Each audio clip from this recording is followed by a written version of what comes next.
इन सभी प्रयासों के बीच सभी खड़े हो जाएं और आरती शुरू हो जाए प्लीज। आरती को मैं request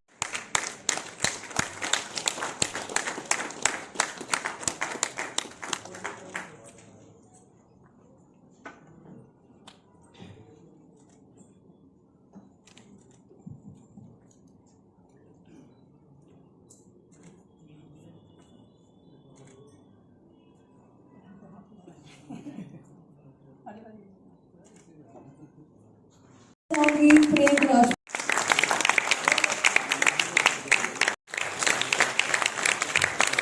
by Rajiv Gupta ji. Thank you so much everyone.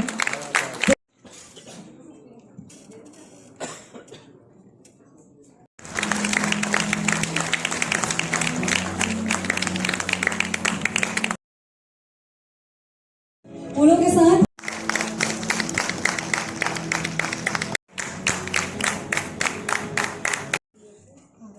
राष्ट्रीय हित सेवा अटल सम्मान पुरस्कार। और मैं जब ये एंट्री कर रहा था तो मैंने देखा कि अटल जी का जो कार्यक्रम आप लोगों ने करा और जो इनके आयोजक थे बड़े तैयारी से थे, और मैं इन सभी आयोजकों को पहले तो बधाई देता हूँ, शुभकामना देता हूँ। ढेर सारी सुंदर एंकरिंग कर रही थी हमारी बहन, और सभी जो मेहमान लोग आए उनका भी मैं हृदय से आभार प्रकट करता हूँ। मैं इतना कहूंगा अटल जी के बारे में मतलब बोलने का मतलब है कि सूरज को दिया दिखाता। अटल जी एक ऐसा व्यक्तित्व है जो जिनका नाम अटल था, वो अपने वसूलों और अपने सिद्धांतों से भी अटल थे हमेशा।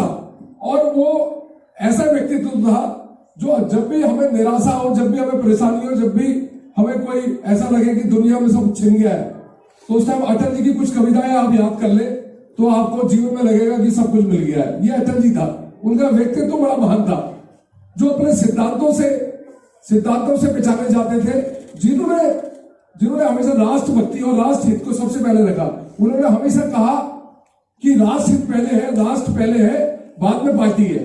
उन्होंने कहा, उनके हमेशा वाक्य है कि सरकारें आएंगी, सरकार जाएंगी, पर देश का लोकतंत्र हमेशा जीवित रहना चाहिए। ये हमेशा अटल जी ने कहा ये बातें। आप सोचिए कितना उनका, जब वो कांग्रेस की सरकार के टाइम पे उनको विदेश में भेजा और कांग्रेस की सरकार ने उनको बोला कि आप भारत का नेतृत्व करेंगे, आप विदेश में जाएंगे, और विदेश में जाकर उन्होंने भारत का गौरव बढ़ाया और भारत के बारे में बोला, जबकि सरकार कांग्रेस की थी। पर आज उलट देखिए, आज कांग्रेस के जब युवराज बाहर जाते हैं तो भारत की इतनी बेइज्जती करते हैं। मतलब ये फर्क होता है राष्ट्रवादी व्यक्तित्व में और एक ऐसे लोगों में जो कहीं भी कुछ भी बोल देते हैं। अटल जी ने हमेशा कहा कि उन्होंने कभी भी जोड़ तोड़ की राजनीति नहीं करी।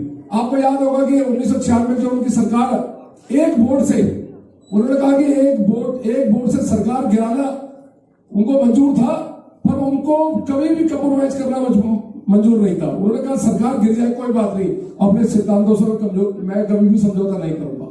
और हमेशा वो एक बात कहते थे, जब कांग्रेस की सरकारें थी तो कांग्रेस हमेशा उनको चिढ़ाती थी कि आप 2 सीट वाले हो। 1980 में हमारी 2 सीट थी। मैं क्यों भाजपा से विधायक हूं इसलिए मुझे कई चीजें याद रहती है। 1980 में हमारी सीट थी। कांग्रेस हमेशा उल्लास करती थी हमारे ऊपर। तो अटल जी हमेशा कहते थे कि अंधेरा छटेगा, एक दिन सूरज निकलेगा और कमल खिलेगा, और आज देश में कमल खिलाइए। और दूसरा एक चीज वो कहते थे हमेशा, जब उपहास उड़ाया जाता था संसद में, अटल जी का उपहास उड़ाते थे कांग्रेसी लोग। तो अटल जी कहते थे भाई एक वक्त आएगा कि कांग्रेस के ऊपर पूरा देश उपवास उड़ाएगा। आज वो वक्त आ गया जिस प्रकार जो पूरा विश्व है, एआई सम्मेलन में 120 देश हमारी कंट्री, हमारे यहाँ पे दिल्ली में आए, और भारत मंडपम में जिस प्रकार कांग्रेस ने अपनी असभ्यता दिखाई, ये पूरी दुनिया ने देखा।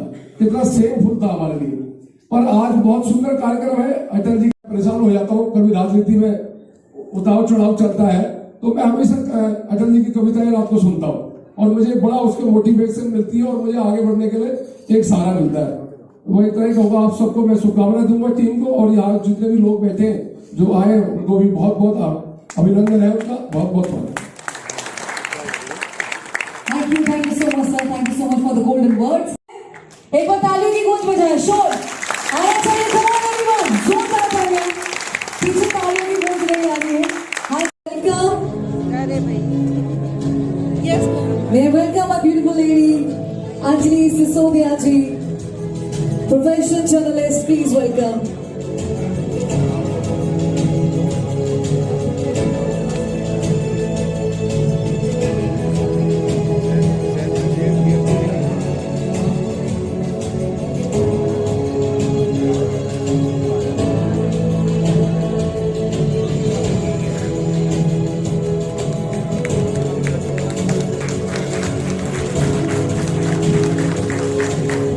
नेक्स्ट सीके सिंह, अगर आप आए हैं तो प्लीज हाथ खड़ा कर दीजिए।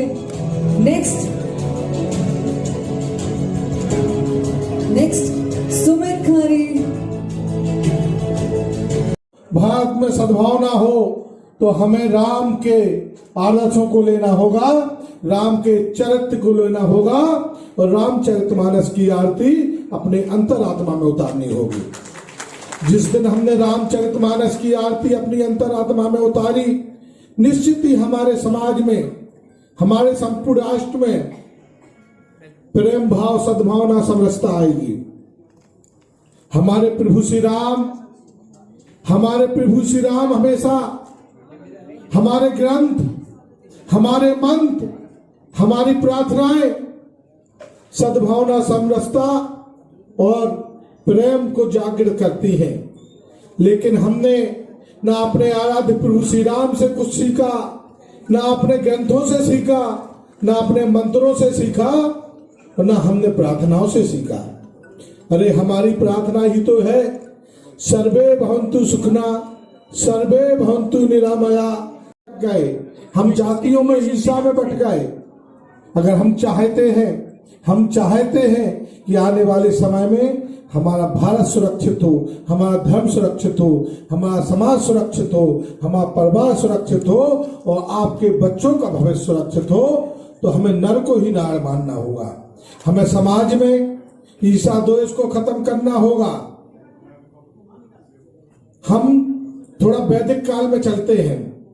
हमारा वैदिक काल 1600 ईसा पूर्व से 600 ईसा पूर्व, कुछ लोग 1500 ईसा पूर्व से 500 ईसा पूर्व बोलते हैं। बाल्यकाल से ही हमारे परिचित हैं और उनके सानिध्य में हम 1.25 लाख हनुमान चालीसा का पाठ कर रहे हैं। 1.25 लाख लोगों द्वारा 1.25 लाख हनुमान चालीसा के आयोजन हम संपूर्ण देश भर में कोने कोने में करने का संकल्प लिए हैं, क्योंकि धर्मो रक्षति रक्षता। जब धर्म सुरक्षित होगा तभी हमारा भविष्य सुरक्षित होगा। धर्म की रक्षा के लिए हमें अपने मार्ग को जाना होगा और वो मार्ग है हमारा सत्य सनातन धर्म का मार्ग। अगर हम अपने धर्म से विमुख हो गए तो ना ये राष्ट्र बचेगा, ना हमारा भविष्य बचेगा।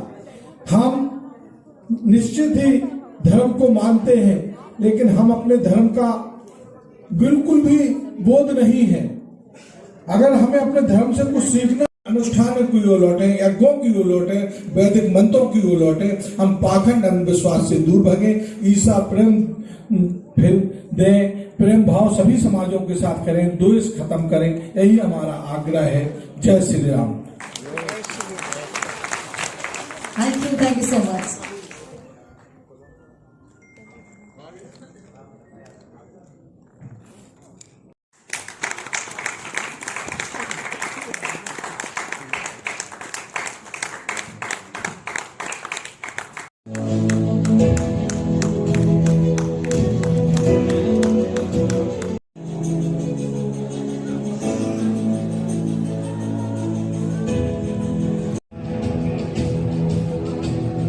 मैं रिक्वेस्ट प्लीज, हम रिक्वेस्ट करेंगे कि अवॉर्डीज में हम लोग आगे बढ़े। आप लोग प्लीज आगे आ जाइए। एक एक्सपेरिमेंट हुआ था एक गांव में, जहां पे 2 पेड़ रखे गए। एक को गांव वालों ने मिल के बहुत गालियां दी कि तुम बुरे हो, तुमसे कुछ नहीं होगा, तुम कभी सूरज नहीं देखोगे। और एक पेड़ को बहुत आशीर्वाद दिया, आभार दिया, अच्छा, और कुछ मतलब जो हुआ नहीं वो भी बोला कि तुम्हारे जीवन में बहुत अच्छा लिखा है, तुम्हारा जन्म ही अच्छे के लिए हुआ है। वो पेड़ बहुत ऊपर तक गया, बहुत बड़ा बना, और जिस पेड़ ने गाली, धन्यवाद। इस मंच से जो आज हम कर रहे हैं, इन समाज सेवियों को उसकी आवश्यकता नहीं है, पर ये कहानियां बहुत लोगों तक पहुंचनी चाहिए। तभी शायद आपसे इंस्पायर होके कुछ और लोग इन मुहिमों से जुड़े और बढ़िया काम इस देश में हो। देश हित, राष्ट्र हित, उसमें सबका सहयोग जरूरी है। हम एक कविता अपनी सुनाएंगे। और जब भाषण जो देता है ना नेता, उसको चाहिए भीड़, तो इसलिए मैं 5 मिनट में ही अपना संबोधन खत्म करूंगा। सम्मानित मंच और अति सम्मानित आप लोग, दूर दराज से आए हुए लोग, मैं सभी का वंदन और आपका अभिनंदन करता हूं। बंधुओं, ये पारितोष जो मिलता है, इससे उत्थान की व्यक्ति को लगता है कि मुझे दिल्ली में ये पारितोष मिला है, इसको बड़ा सजा के रखता है। रखते हैं कि नहीं, है ना? लेकिन आयोजकों की बड़ी मुसीबत है, वो कोशिश करते हैं अच्छे से अच्छा इनाम दिया जाए, जिससे लोग अपने शोकेस में, अपने परिवार में, अपने घर में सजा के रखें, और आने वाला कोई भी गेस्ट आता है तो उसको बताते हैं मुझे दिल्ली मिला था, फलाने ऑडिटोरियम में मिला था, उधर मिला था, ये कहते हैं। तो इसलिए मैं आप सभी से आग्रह ये करूंगा कि जिस भी फील्ड में आप हैं, जो भी फील्ड आपने तय किया है, फील्ड कोई कमजोर नहीं। साइंटिस्ट बनना है, नेता बनना है, नेता में ज्यादा संघर्ष है। जैसे भी शालिनी सिंह बता रही थी ना, क्योंकि नेताजी की बेटी है इसलिए उनको भाषण अच्छा था। मैंने तो पहली बार ही सुना है शालिनी सिंह का भाषण। तो शालिनी सिंह ने आदरणीय ब्रजभूषण जी की बेटी है, तो इस कारण वो गुण तो रहेगा ना, तो इसलिए उन्होंने पढ़ के ही सुनाया, लेकिन सुनाया बहुत सुंदर और अच्छा सुनाया। इसलिए बंधुओं, मेरा आप सभी से आग्रह है, देश विदेश में हिंदुस्तान का नाम है। नाम क्यों है और बता दूं आपको। हिंदुस्तान स्वर्गलोक है, अफ्रीका नरक लोक है, और पाताल लोक है अमेरिका। अब आपको ये किसी ने नहीं बताया होगा, ना आपने इतिहास में पढ़ा होगा, लेकिन ये वेद पुराणों में है। भगवान विश्वकर्मा जब सोने की लंका बनाकर विश्राम के लिए गए थे, तो मैं अमेरिका गया था, उस पत्थर पर जिस पर विश्राम भगवान विश्वकर्मा ने किया। जैसे हमारे इंजीनियर आजकल आर्किटेक्ट वगैरह होते हैं ना, घर बनाने वाले, ऐसे ही भगवानों के इंजीनियर विश्वकर्मा भगवान थे। तो वो सोने की लंका बनाने के बाद विश्राम के लिए गए थे। तो इसलिए मैं आपको बताना चाहता हूं, आज तक टिल डेट तक राशन फ्री 84 करोड़ को दे रहे हैं। अमेरिका बहुत धनाढ़ देश है, लेकिन वहां 5 रुपए की कॉफी और 5 रुपए की आपको चाय मिल, उनका डॉलर यानी 400 और 500 रुपए में। हमारे यहाँ 400-500 रुपए में एक परिवार एक दिन का भोजन अच्छा खाता है कि नहीं? तो विश्व में सर्वाधिक कम महंगाई है तो हमारे देश में है। क्योंकि मैंने अमेरिका 15 दिन रह के आया, सरकारी टूर पर जाने का मौका मिला, और ये मैंने सारे कई कंट्री गया हूं, लेकिन हमारे देश से बढ़िया कोई देश नहीं है। हर तरह के फूल हैं हमारे इस बगीचे में, मतलब गुलाब का भी है, सूरजमुखी का भी है, सभी फूल हैं, और सब लोग रहते हैं। और लड़ना झगड़ना तो जब घर में 4 भाई होते हैं उनमें भी होता है झगड़ा, तो होता है कि नहीं? तो क्या हिंदुस्तान हिंदुओं के नाम से जाना जाता है। तो इसलिए हम सब उसी सनातनी संस्कृति के पौधे हैं और वही हम आगे बढ़ा रहे हैं। तो इसलिए मेरा आप सभी से आग्रह है कि हिंदुस्तान को अग्रणी कैसे बनाया जाए। आदरणीय मोदी जी अकेले नहीं कर सकते, आप सबका, जैसे भगवान राम ने जब सेतु बनाया था श्रीलंका पे चढ़ाई के लिए, तो गिलहरी पहुंची थी, उसने क्या कहा?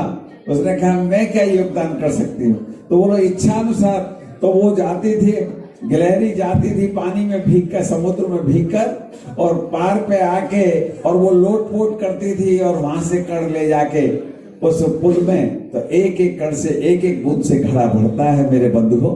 इसलिए मैं अभी महाराज जी कह रहे थे कि बच्चों को अभी पूरा आइडिया नहीं है, मैंने कि हमारे ब्रज में कहावत है, ब्रज का कोई है यहाँ पश्चिम में, या ब्रज का है ना? देखिए, सीखत सीखेगी और भर भर को ना पीसेगी। 2 सास आपस में बात करती हैं।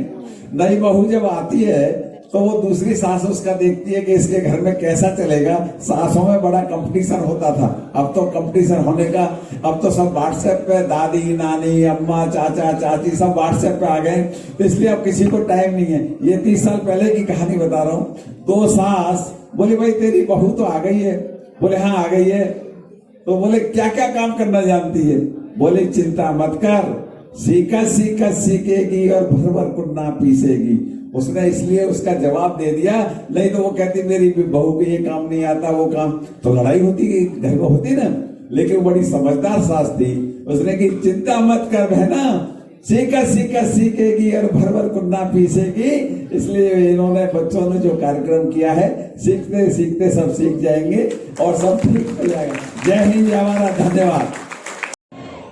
अरे नहीं, अभी इतने कम लोग थोड़ी बचे कि ऑडिटोरियम से भी बाहर आवाज ना जा पाए। बोलो भारत माता की। अटल जी के जो कार्यक्रम श्री सरजू फाउंडेशन ने रखा है कि अटल जी के जो भी जीवन के सिद्धांत थे उनके लिए जो सरजू फाउंडेशन ने इतना सुंदर कार्यक्रम रखा है, पर सरजू फाउंडेशन की पूरी टीम के लिए जोरदार तालियां बजाइए।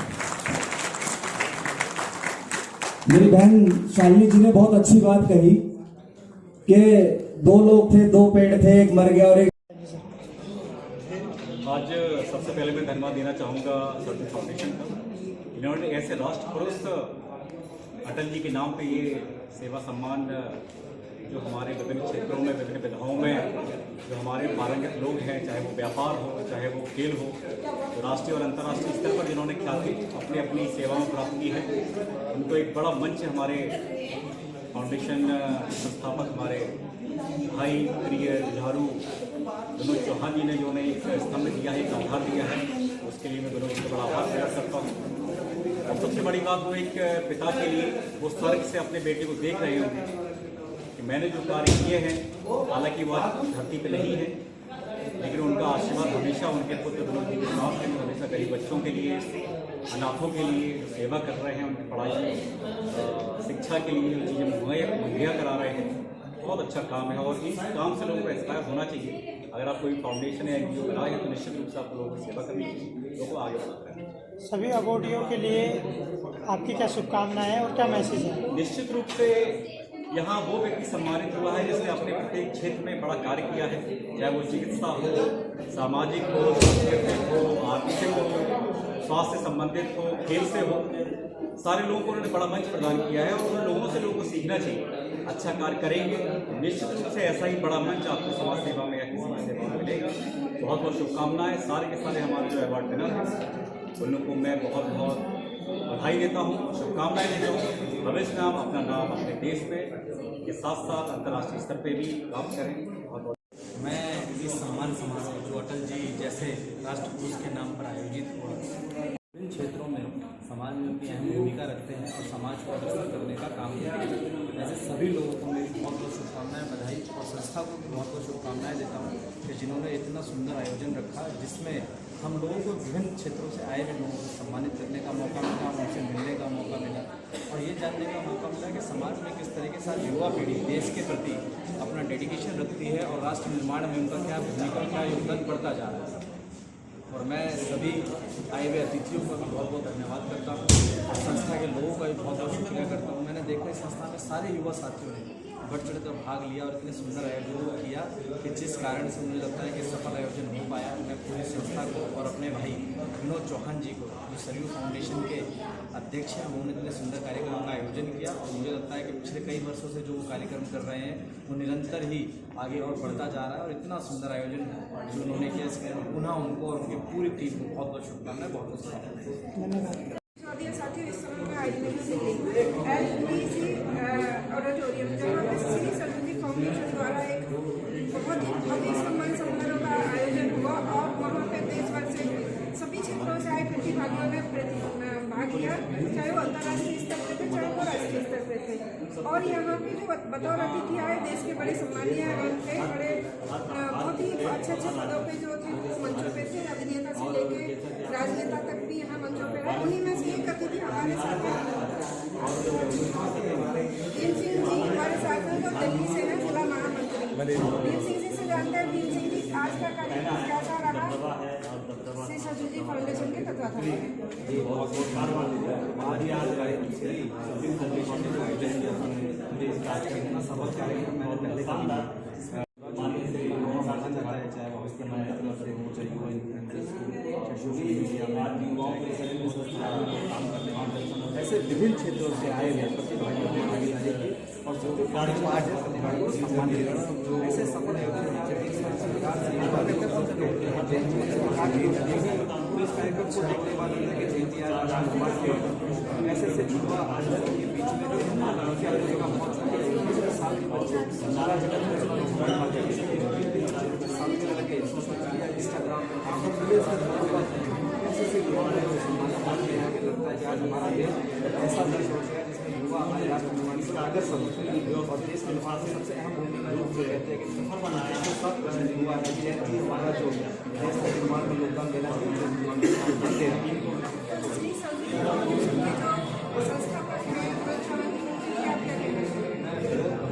इसी बात धन्यवाद विनोद भाई जैसे जो इस कार्यक्रम का आयोजन बहुत बहुत धन्यवाद कार्यक्रम किया। दुनिया भर से जो अलग अलग संस्थानों में जो प्रतिभागी है जो सभी संस्थानों में ऐसे सम्मानित और मैं विनोद चौहान जी जैसे जो अच्छे लोग समाज सेवी लोग हैं वो जब आगे आते हैं समाज में से लोग सम्मानित करते हैं आने वाली पीढ़ी को भागीदारी बढ़ाएंगे। आने वाले समय में हम लोग शिक्षा में लोगों को हजारों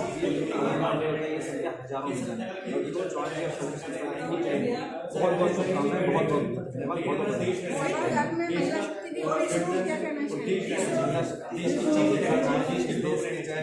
देश की आज़ादी की लड़ाई हो कि हम लोग महिला सशक्तिकरण जितना भी हम लोग माना जाता है हमेशा योगदान देती है और उसके समाज